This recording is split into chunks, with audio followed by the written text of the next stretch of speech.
Hi, my name is Anna Smith and I'm from Darlington in Harford County, Maryland. I currently attend York College of Pennsylvania, where I'm studying to get my bachelor's degree in secondary education with a focus in biology. I'm also strongly considering a minor in chemistry. I have known that I've wanted to be a teacher since elementary school. Teachers help shape their students into who they are.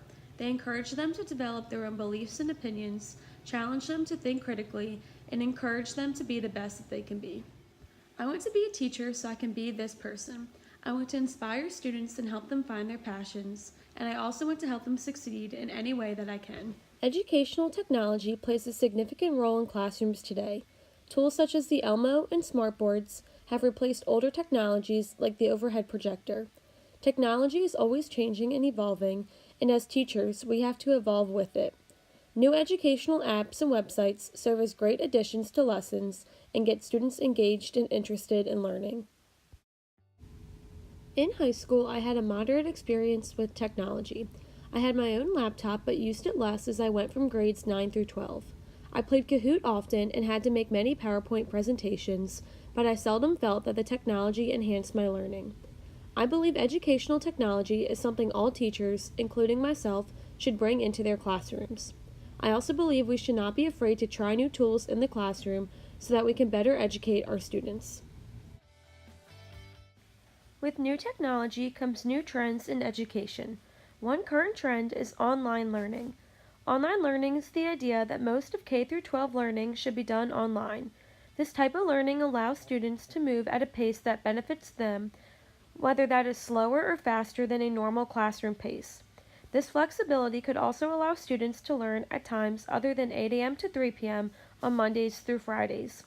D. Frank Smith's article through EdTech magazine stated that in 2014, 30 states already offered fully online statewide schools. Another prominent technology trend is one-to-one computing. This is the idea that all students in the K through 12 classroom should have their own device to use throughout the day. These devices are typically laptops, iPads, or another form of a tablet. Kathy Norris and Elliot Salloway explain one-to-one computing and its capabilities in their article in the journal. They say, "One-to-one is the new normal. One-to-one is the expectation now. The future is already here. One-to-one can enable blended learning. One-to-one can enable learners to exert control over their own learning. One-to-one can enable learning to engage in genuine inquiry." Both of these trends contribute to the trend of mass customized learning. Mass customized learning is where grade levels, and even some subjects, are made irrelevant. Mass customized learning is described by Maris Stansbury, an associate editor for eSchool News. He says, MCL is tailored to each student's needs and interest, and technology helps make this mass customization possible through personal digital learning. This trend is gaining popularity because the student has more control over how they learn. Their lessons can be personalized to reach their interest, done at any pace, and can be completed anywhere. I see myself as a cognitivist when it comes to educating my students. I believe that students who participate and are engaged in a lesson will learn and retain the information better. As a science teacher, I can incorporate labs and activities into my lessons so students can get hands-on experiences with concepts learned in class. Students can also be engaged in class through technology. I can use tools that allow students to explore 3D models of cells, answer questions embedded into a video, and label parts of an ecosystem on an online worksheet. The International Society for Technology in Education, or ISTE standards, serve as a guide for students and educators on how technology can efficiently be used in the classroom. ISTE Standard 1 defines students as empowered learners, and Part C says, students use technology to seek feedback that informs and improves their practice and to demonstrate their learning in a variety of ways. My students will be able to do this by creating their own videos for projects and completing online worksheets to receive feedback. Standard 6 for students is Creative Communicator. ISTE defines this as students communicate clearly and express themselves creatively for a variety of purposes using the platforms, tools, styles, formats, and digital media appropriate to their goals. All technology tools that I introduce to my students will give them the ability to be creative communicators. I plan to use educational technology in a variety of ways in my classroom. I also do not want to limit myself to only one or two technologies. I plan to use some tools as an interactive activity, some as part of the lesson, and some as homework assignments. I also want to be able to give students choices on how they want to do projects, and different educational technology tools would be the perfect way to do so.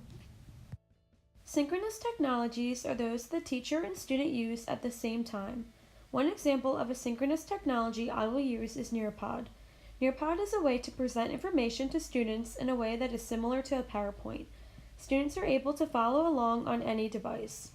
The teacher can incorporate questions and activities such as a quiz, drawing activity, matching game, open-ended discussion, and more. Another technology I would use is Edpuzzle.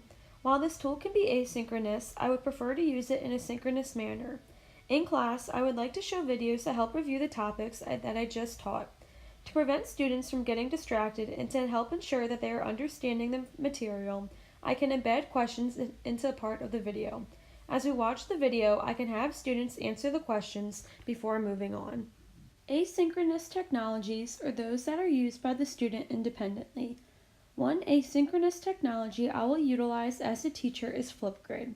Flipgrid is a website that allows the teacher to ask a question or start a discussion. The students can then record a video response. Flipgrid would be a great tool to use for homework assignments. Another asynchronous tool is EduCreations. This app has voice recording options where teachers can make videos. The teacher can incorporate graphs, maps, pictures, and more, and they can write on the screen as they do so. I can make videos on this tool and share them with my students to review topics from the lesson. Technology will play a major role in my career as a teacher. However, I want to use it in a way that will enhance my lessons and engage students. I hope that the technology I use will appeal to many different types of learners. My goal as a teacher is to embrace new technologies with an open mind and continuously find new ways to help my students succeed.